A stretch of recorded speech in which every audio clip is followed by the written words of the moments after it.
As I reflect back now and think about my many years of intelligence service and the things that I had done, the missions that I had been given, and in later years working for the OSGs, I can see a very common thread, and it's a thread, and I'm not easily threatened, but it's a thread tied to a particular word, and that particular word has cropped up more and more in the most recent past by politicians. There was a politician, a senator, that was interviewing the new director of the CIA, George Tenet, and she asked him a specific question, and that was just early this year. She asked Mr. Tenet, "Are you prepared to usher in the new millennium, and are you prepared to build your Central Intelligence Agency to see to the New World Order?" That was a damning statement, because I'd heard that statement in other instances. I heard that statement from statements and words pertaining to the New World Order from my handlers, from George Bush, from Bill Colby, and from Mr. Casey.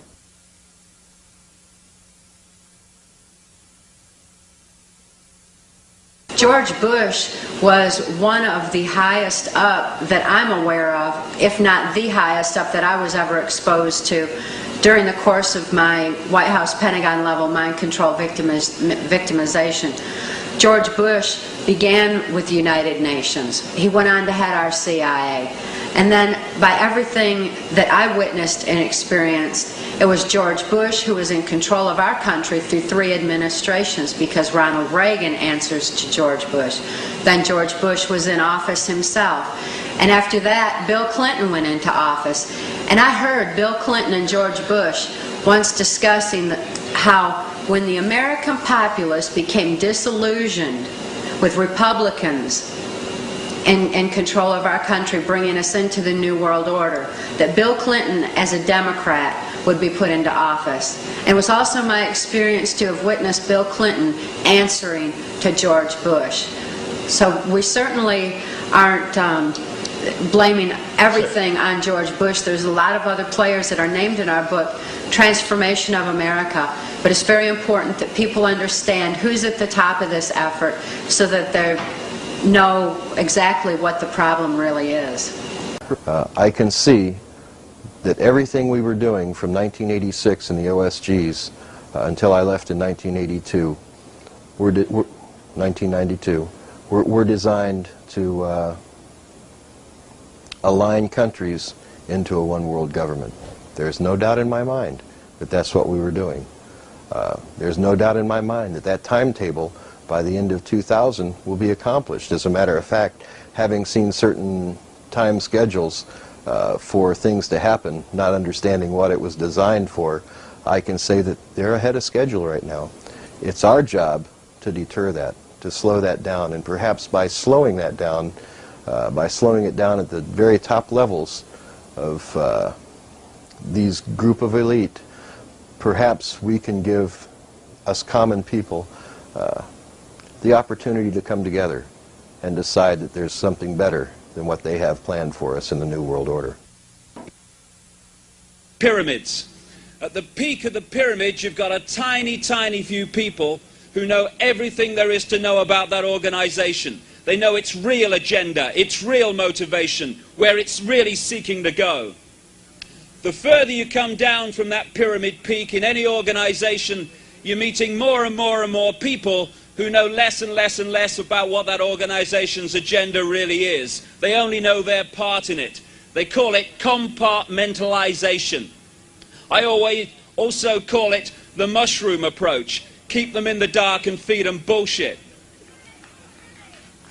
Through this pyramid system, well into the 90% of people who are daily in their jobs in this city and other cities around the world, who are daily pushing this world towards more and more centralization of power on a global level, either don't realize they're doing it because they don't see the big pattern, or they don't realize the implications of what they're doing.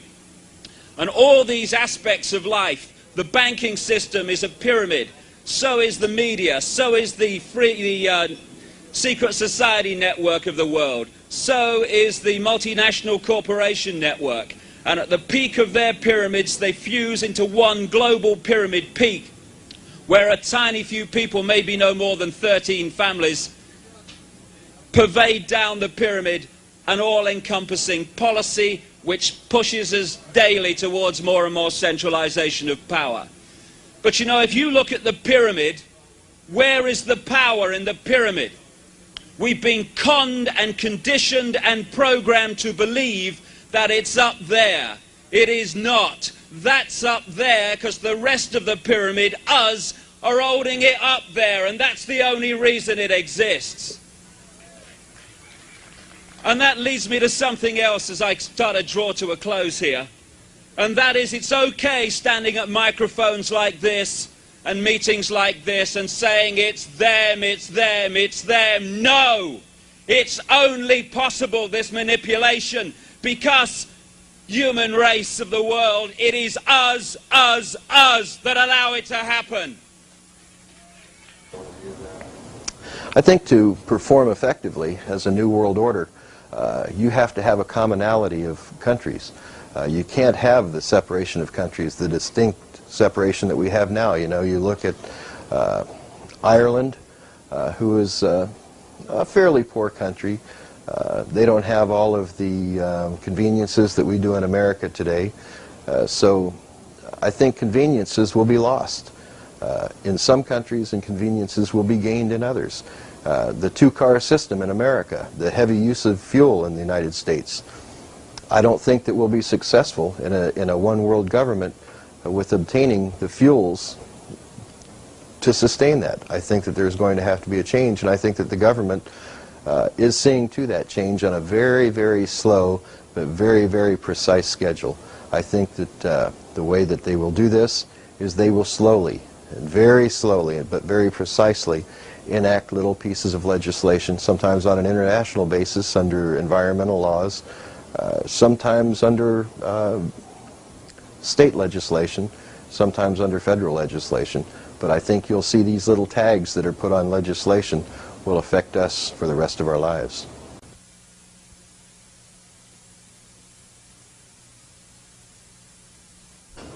Well, in working for the people I work for, I only see two classes. I see the leaders who are the elite, and I say the leaders who are the elite because of the people that we work for. We work for the Rothschilds, the Roosevelts, the superpowers in money around the world. There was never any question of finances on anything that we did. If I needed $250,000 for a mission, I had a signature line of credit. I walked into a bank in New York, I signed my signature, pulled out $250,000 cash, walked away, and that money was replaced the following week. It was that easy for me. So in answer, I hope that I've answered that in saying there's two groups. There's the citizens and there's the elite, and that's all there are.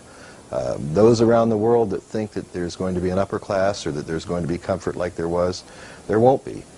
Myself, I see even maybe a third class, but that third class won't be considered citizenry on the New World Order. It'll be considered enemies of the New World Order who are possibly living in state of an underground.